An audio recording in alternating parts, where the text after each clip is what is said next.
अगर दिनचर्या की बात करें तो इस प्रकार से होना चाहिए। और ये दिनचर्या की आप जैसे जैसे हम लोग बात करते जाएंगे थोड़ा आप तुलनात्मक ढंग से देखिए कि मेरा दिनचर्या इस तरीका से है या थोड़ा इससे अलग है, या इस तरीका से दिनचर्या नहीं होने के कारण मेरे स्वास्थ्य पर क्या प्रभाव पड़ा है, अच्छा या खराब। और ये जो दिनचर्या की बात कर रहे हैं प्योरली आपका आयुर्वेदिक का अवधारणा के अनुसार, आयुर्वेदिक के कंसेप्ट के अनुसार। तो जब इसको हम लोग बात कर रहे हैं तो हम लोग ये देखेंगे कि दिनचर्या अगर सही है, दिनचर्या क्या है आगे बात करेंगे, लेकिन दिनचर्या सही है तो किस प्रकार का दिनचर्या होगा कि उसको सही मानेंगे। और साथ साथ में उस पूरे दिन में जब से हम लोग जागते हैं या सो के उठते हैं तब से लेकर सोने तक में कब क्या करना चाहिए, कब करना चाहिए, वो चीज़ देखेंगे। और आज के जो हम व्यस्त जिंदगी जी रहे हैं इस जिंदगी में देखिएगा कि हम एक तो मेरे या हम लोगों का हाथ में जो घड़ी है, मोबाइल की घड़ी है या दीवार की घड़ी है, जिसको हम लोग मानव निर्मित घड़ी होती है, मनुष्य के द्वारा बनाया गया घड़ी है। और उस घड़ी के हिसाब से हम लोग चलते हैं। दूसरी है एक प्राकृतिक घड़ी जिसको बोलते हैं हम लोग जैविक, है ना, या हमारे मानव की घड़ी है, शारीरिक बायोलॉजिकल क्लॉक। उस क्लॉक या बायोलॉजिकल क्लॉक या शारीरिक घड़ी है, जैविक घड़ी है, और मानव निर्मित घड़ी के बीच में जैसे तालमेल का अभाव हुआ है और उस तालमेल के अभाव के कारण हमारी जिंदगी में किस प्रकार से असर पड़ रहा है उसको हम लोग देते हैं। तो अब आगे बात कर रहे हैं, अगर दिनचर्या की हम लोग बात कर रहे हैं आयुर्वेदिक के हिसाब से, अगर दिनचर्या की आयुर्वेदा के हिसाब से दिनचर्या की बात कर रहे हैं तो इसका फॉलो करने से, इसका नियमानुसार अगर चलें तो लाभ क्या होता है। एक है कि पाचन तंत्र में सुधार, डाइजेस्टिव सिस्टम सही होता है अगर उनके अनुसार चले। दूसरी बात है हमारा शारीरिक और मानसिक स्वास्थ्य अच्छा रहता है। हमारे शरीर में विभिन्न प्रकार के केमिकल्स बनते रहते हैं जिसको हम लोग हार्मोन्स की बात करते हैं। देखिएगा गर्भवती के समय अलग अलग हार्मोन्स होता है, थायराइड भी एक उसमें से एक चीज़ है।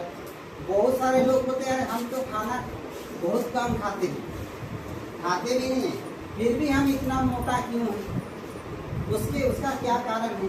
हमारे शरीर में क्या है, बहुत सारी जैसे अभी बात कर रहे हैं हार्मोन्स होते हैं, उनमें से एक कोर्टिसोल नाम का हार्मोन होता है।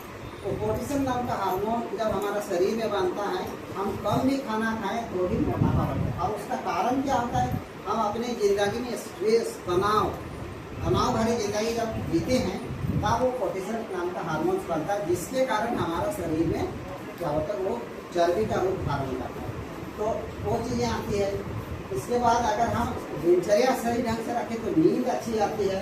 और शरीर में आयुर्वेदा के हिसाब से जो वेस्टेज मटेरियल होता है, जिनकी जरूरत नहीं होती है, उनको हम लोग क्या बोलते हैं विषाक्त पदार्थ, वो बढ़िया से निकल जाते हैं। और ये सारी चीज़ें अगर ठीक रहेगी तो हम गंभीर बीमारियों से बच सकते हैं। अभी उनकी दिनचर्या पर घुस रहे हैं। आयुर्वेदा के अनुसार हमारा शरीर 5 तत्वों से मिल करके बना है। कितने तत्वों से मिलकर बना है? 5 तत्व। वो क्या है? पृथ्वी, जल, अग्नि, वायु और आकाश। और पूरी ब्रह्मांड की अगर बात करें तो ये भी 5 तत्व से मिलकर बनी है। अब इतनी बड़ी ब्रह्मांड है या पूरी प्रकृति जो है उसके विरोध में, अगेंस्ट में अगर हम जाते हैं तो हम क्या है, स्वस्थ नहीं रह सकते, क्योंकि ब्राह्मण जो जिसकी बात कर रहे हैं वो भी इन्हीं 5 चीज़ों से मिलकर बने, यानी प्राकृतिक जिसकी बात कर रहे हैं और हमारा शरीर, ये दोनों में अंतर नहीं है। वो जिन तत्वों से मिलकर के बना है, हमारा शरीर भी उतने ही तत्वों से मिलकर बना है। अब आगे देखेंगे तो आयुर्वेदा के अनुसार तभी हमारा शरीर, हम बीमार होते हैं, कुछ होते हैं जब हमारा वात, पित्त और कफ में असंतुलन होता है। और इसको त्रिदोष माना जाता है। क्या मानते हैं? त्रिदोष। अब त्रिदोष का मतलब अवगुण नहीं, दोष शब्द जो है ना वो संस्कृत का है। किस शब्द का है? संस्कृत का। अब ये दोष का मतलब होता है एनर्जी, ऊर्जा। इसका मतलब क्या होता है? एनर्जी। तो ये अगर दोस्त बोल रहे हैं या बात की कब, ये क्या है? ऊर्जा है। क्या है? ऊर्जा। अब ये ऊर्जा किस प्रकार से चलता है उसके बारे में देखेंगे। उससे पहले हम लोग ये देखेंगे आज का दैनिक जीवन में जब हम लोग को आराम करना चाहिए उस समय हम लोग कुछ ना कुछ काम कर रहे हैं होता है, तब क्या होता है? ये जो त्रिदोष की बात कर रहे हैं इसमें असंतुलन होती है। और ये कैसा होता है थोड़ा सा देख लेते हैं। ये जो आंतरिक शारीरिक प्रक्रिया है, ये प्रक्रिया अगर देखेंगे तो आयुर्वेद के हिसाब से 4 स्लॉट में बांटा हुआ है। कितने स्लॉट में बांटा हुआ है? 4। प्रत्येक स्लॉट 4-4 घंटा का होता है। कितने घंटा होता है? 4।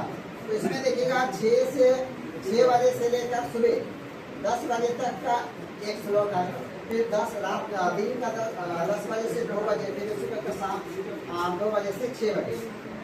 अब इस पर रात का भी है।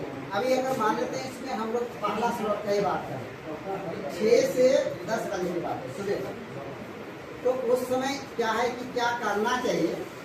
उस समय हमें क्या है कि ज़्यादा से ज़्यादा हमारा फोकस एरिया है शारीरिक मेहनत, चाहे वो एक्सरसाइज करिए, घर का काम करिए, खेत का काम करिए। अब उस समय क्या है अगर हम सो रहे हैं तो जब आराम करने के समय हम क्या बोलते हैं सोते हैं या सोने के समय या आराम करने के समय अगर गतिविधि करें तो इसमें गड़बड़ है। अब आज की जनसंख्या बढ़ा है विशेष करके नई पीढ़ी, और हम लोग भी उससे अछूता नहीं है, बचे हुए नहीं हैं। ज़्यादातर क्या होता है कि हम शहर के लोग बाहर से पढ़ने लिखे लोग रात 10, 11, 12 बजे तक क्या है 2 बजे तक भी नहीं सोए हैं। आज सुबह क्या है 8-9 बजे तक सो ही रहे हैं। तो इसके कारण हमारे जैविक घड़ी है तो उसमें परिवर्तन आता है। उस परिवर्तन के कारण क्या आता है कि असंतुलन होते त्रिदोष में। त्रिदोष क्या है? फिर से बात भी कब। अभी देखेंगे हम लोग इसको डिटेल से थोड़ा। इस समय ये करना चाहिए आपको, इस समय क्या है स्वस्थ भोजन करना चाहिए सुबह वाला जो है, लेकिन एक कल्चर बन चुके हैं सुबह नाश्ता करना, ब्रेकफास्ट करना। जितना हम चाय बिस्किट ये सारा कुछ से हमारी जिंदगी जाती, जबकि अच्छा खाना उस समय खाना चाहिए जिससे हमारा ज़्यादा से ज़्यादा ऊर्जा हमारे शरीर पर आता है। इसके बाद देखिए 10 बजे से लेकर के दोपहर 2 बजे तक, इस समय दिन का पूरी सारा चीज़ को प्लानिंग करना है, क्या काम करना है, कैसे करना है, और इसमें ज़्यादा से ज़्यादा काम करना है। और इस दौरान क्या है कि हमारा सबसे भारी भोजन होना चाहिए। भारी भोजन का मतलब है कि हम वैसे खाना खाएं जिससे हमारी जल्दी पाचन हो, और पेट में जाकर रहा है और हम थकान ले रहे हैं, जल्दी हजम नहीं हो रहा है, डाइजेस्ट नहीं हो रहा है, तो उसको भारी भोजन नहीं हो रहा है, पेट में जाकर सड़ रहा है। और क्यों इस समय ये सबसे अच्छा समय है खाना खाने का, ज़्यादा खा सकते हैं दिन भर में, क्योंकि इस समय पाचन क्रिया क्या है हमारे शरीर में सबसे हाईएस्ट मेटाबॉलिज्म रेट जो होता है पाचन क्रिया सबसे ज़्यादा होता है। जब पाचन क्रिया का सबसे ज़्यादा है उस दौरान खाएंगे तो उसकी पाचन क्रिया अच्छी होगी, मेटाबॉलिज्म ठीक होगा। आगे देखिए इसके बाद दोपहर शाम से लेकर 6 बजे इस समय क्या है जैसे जैसे हमारा बायोलॉजिकल क्लॉक है, हमारे शरीर में घड़ी साथ साथ में प्राकृतिक रूप से रोशनी जैसे जैसे ढलते जाती है, आप धीरे धीरे धीरे ऊर्जा भी कम होगा। तो उस हिसाब से क्या है कि उस दौरान हम लोग को लोगों से बात करना है, थोड़ा सोशलाइज करना है। लेकिन आज के दिन में क्या है हम लोगों से बात करना छोड़ दिए। किसी भी रेलवे स्टेशन में जाके देखिएगा बीचों बीच में आप खड़े हो जाएंगे, लेफ्ट और राइट अप का मुझे अगर घुमाएगा सभी लोग फोन में ऐसे है, कोई किसी से बात नहीं। ये स्थिति पैदा हुआ है ना, गाँव में भी हम लोग ऐसे ही स्थिति है। तो इस दौरान लोगों से और ये आयुर्वेद कहता है कि 6 बजे तक आपका दिन का लास्ट मील होना चाहिए, अंतिम भोजन होना चाहिए। और ये जैविक घड़ी इसी के हिसाब से चलते हैं। पहले के लोग 6 बजे से पहले ही खाते थे, क्योंकि पहले रोशनी नहीं थी, बिजली नहीं थी, कुछ नहीं थी, 6 बजते बजते अंधेरा होता था, सो जाते थे। लेकिन आज के दिन में ऐसा नहीं है क्या? जैविक घड़ी को पूरा चेंज किया। आज मनुष्य एक ऐसा प्राणी है जो 6 बजे के बाद खाता है।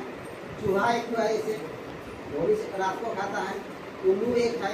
ऐसे देखिएगा 2-4 लोग ऐसे प्राणी हैं जो रात को खाते हैं, बाकी जानवर लोग वो उसी हिसाब से।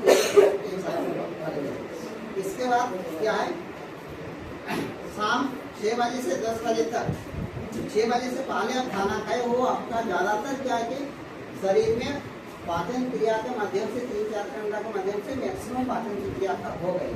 क्योंकि हमारे शरीर के जितने अंग हैं, चाहे वो लीवर हो, पेनक्रियाज हो, गॉल ब्लैडर हो, चाहे दोनों छोटी आंत बड़ी आंत, ये सारी चीज़ें क्या होती है, जब पाचन क्रिया खत्म हुए रहता है तो ये रेस्ट होती है। और जब बॉडी जब रेस्ट में जाता है, शरीर जब रेस्ट में जाता है, तभी आपका बॉडी का क्योर होता है, इलाज होता है, हीलिंग होता है, जो दिन भर में जो हम मेहनत करते हैं। अगर हम लेट से खाते हैं 9 बजे, 10 बजे, 11 बजे, और आज तो क्या कहते हैं शहर में रहने वाले लोग क्या रात भर जागते हैं, 3, 4, 5 बजे भी खाते हैं, सारा तो ऑनलाइन वगैरह ना भोजन आ जाता है। तो उस दौरान अगर हम खा रहे हैं तो हमारी पूरी जो डाइजेस्टिव सिस्टम है और ये जितने ऑर्गन्स का मैंने नाम बताया, वो सारे हमारा बॉडी को हीलिंग नहीं करते, हमारा बॉडी को का इलाज नहीं होता है, बल्कि वो भोजन को पचाने में लग जाते हैं।